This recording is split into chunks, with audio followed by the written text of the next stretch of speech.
can probably see, the gap between the plate and the dampening panel right here is wider than it is down here.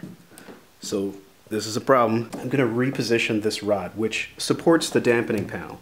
I'm going to move it to the right 3/8 of an inch, and that will then allow the dampening panel to move on a parallel plane with respect to the plate. Now, these are the pieces that were the swinging part of the dampening panel. They're little support bars, and I think the problem here, number one, is that it's angle iron, and I needed to use flat stock because it binds and it limits the range that the dampening panel can swing. They're not all the same, and what I realized is that I have two different pairs, the front and back. They're lined up differently, so you know that's probably another reason why it binds. I'm going to actually just cut off the blank piece and drill out two new ones so that they're all the exact same. The plate built up a lot of rust being down in the basement, so now I'm just trying to remove it. I did a 400 grit sandpaper on it, and now I'm going over it with some steel wool. I haven't cleaned the rust off of this side yet, so this is what it looks like before. I'm going to try to get as much of it off as I can.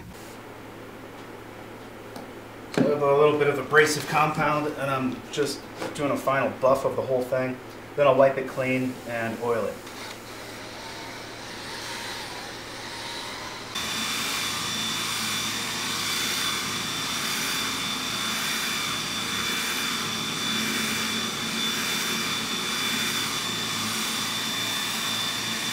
Alright, I'm going to spray her down with some WD-40.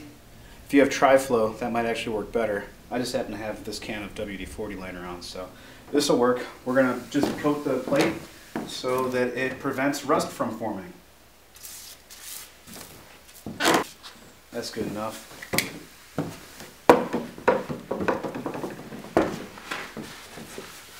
Alright, and then we're just going to spread this around. Well, I didn't get rid of all the rust, but I sure got rid of a lot of it. It's looking a lot better now. This lug is pulling up on an angle here, which is not right. That's going to create unequal tension across the plate, and it's more difficult to tune. So this has to be lowered to here so it's pulling nice and even.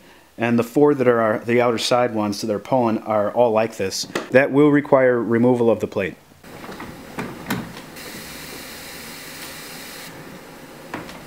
It's binding. It's binding. It's not coming back. There we go. All right, that's good enough.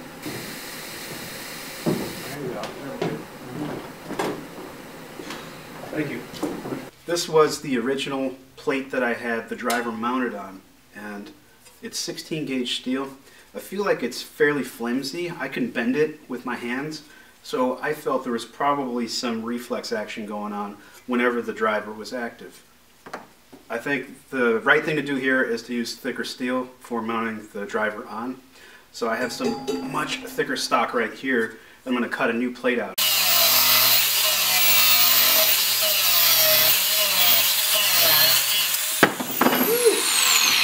Look at that! She caught on fire! You might want to use a more badass saw if you're going to be doing this stuff.